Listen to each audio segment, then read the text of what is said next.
Hi friends, ഇന്നത്തെ എൻ്റെ video നല്ലൊരു ഡെലീഷ്യസ് ഡെസേർട്ടാണ്. കപ്പലണ്ടി കൊണ്ട് ഉണ്ടാക്കാൻ പോകുന്ന ഒരു ഡെസേർട്ടാണ്. വെറും 3 ഇൻഗ്രീഡിയൻസ് മാത്രമേ ഇതിന് ആവശ്യമുള്ളൂ. വീട്ടിൽ തന്നെയുള്ള സാധനം വെച്ച് തന്നെ നമുക്ക് ഉണ്ടാക്കിയെടുക്കാൻ പറ്റും. തന്നെയുമല്ല, വലിയ ചിലവും ഇല്ലതാനും. അതുപോലെ വളരെ ഹെൽത്തി ആയിട്ടുള്ളൊരു റെസിപ്പിയാണ്. പ്രത്യേകിച്ച് കുട്ടികൾക്ക് ഉണ്ടാക്കി കൊടുക്കാൻ പറ്റുന്ന നല്ലൊരു റെസിപ്പിയാണ്. അപ്പോൾ ഇതിനു വേണ്ടി 1 കവർ പാല്, പിന്നെ കപ്പലണ്ടി ഒരു 200 ഗ്രാം. റോസ്റ്റ് ചെയ്ത കപ്പലണ്ടി തന്നെ വേണം, പച്ചക്കപ്പലണ്ടി പാടില്ല. അപ്പോൾ ഞാൻ അതിൻ്റെ തൊലിയൊക്കെ കളഞ്ഞ് എടുത്ത് വെച്ചു. പിന്നെ ഇനി 1 കവർ പാല് തിളപ്പിക്കണം. അപ്പോൾ ഈ കപ്പലണ്ടി ഒരു പാത്രത്തിലേക്ക് ഇട്ട് കൊടുത്തിട്ട് ആ തിളപ്പിച്ച പാല് പകുതി ഇതിനകത്തോട്ട് ഒഴിച്ച് ഒരു 15 മിനിറ്റ് ഇതൊന്ന് കുതിർക്കാനായിട്ട് വയ്ക്കണം. അപ്പോൾ ബാക്കി പകുതി പാല് മാറ്റി വയ്ക്കുക, നമുക്ക് പിന്നീട് ആവശ്യം വരും. ഇപ്പോൾ ഒരു 15 മിനിറ്റ് ആയിട്ടുണ്ട്. 15 മിനിറ്റിന് ശേഷം ഈ പാലൊക്കെ ഒന്ന് തണുത്ത് ഈ കപ്പലണ്ടി കുതിർന്ന് വന്നിട്ടുണ്ട്. ഇനി നമുക്ക് ഇതൊരു മിക്സിയുടെ ജാറിലേട്ടിട്ട് നമുക്ക് ബ്ലെൻഡ് ചെയ്തെടുക്കാം. അപ്പോൾ ഇത് ബ്ലെൻഡ് ചെയ്യാൻ നേരത്തെ നമുക്ക് ഈ പാല് തന്നെ നമുക്ക് ഇതിനകത്ത് ഒഴിച്ചു കൊടുക്കാം. എന്നിട്ട് നന്നായിട്ട് ബ്ലെൻഡ് ചെയ്യാം. ബ്ലെൻഡ് ചെയ്തപ്പോൾ ഇതുപോലെ കിട്ടിയിട്ടുണ്ട്. നമുക്ക് ഇതുപോലെയല്ല വേണ്ടത്, നന്നായിട്ട് സോഫ്റ്റ് ആണ്. അപ്പോൾ നമ്മൾ നേരത്തെ മാറ്റി വെച്ചിരുന്ന പാല് ഇതിനകത്തോട്ട് ഒഴിച്ച് ഒന്നുകൂടെ ഒന്ന് ബ്ലെൻഡ് ചെയ്യണം. അപ്പോൾ നല്ല സോഫ്റ്റ് ആയിട്ടുള്ള ഒരു ബാറ്റർ കിട്ടിയിട്ടുണ്ട്.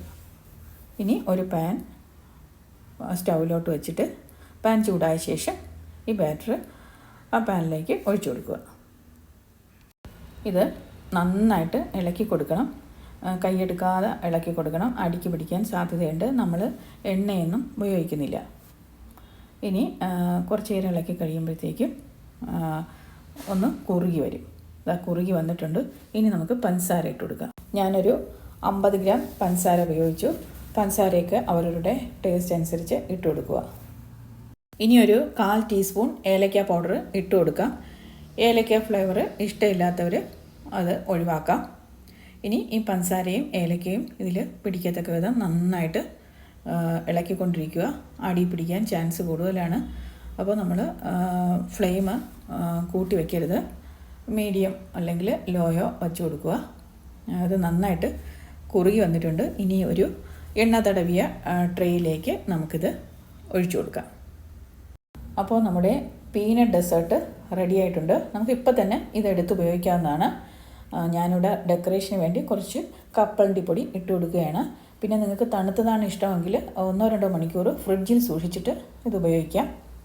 വളരെ ഹെൽത്തി ആയിട്ടുള്ള ഒരു റെസിപ്പിയാണ്. അതുപോലെ നമുക്ക് വളരെ എളുപ്പത്തിൽ തന്നെ ഉണ്ടാക്കിയെടുക്കാൻ പറ്റും. പിന്നെ 3 ചേരുവകൾ മാത്രം മതി: പാല്, കപ്പലണ്ടി, പഞ്ചസാര.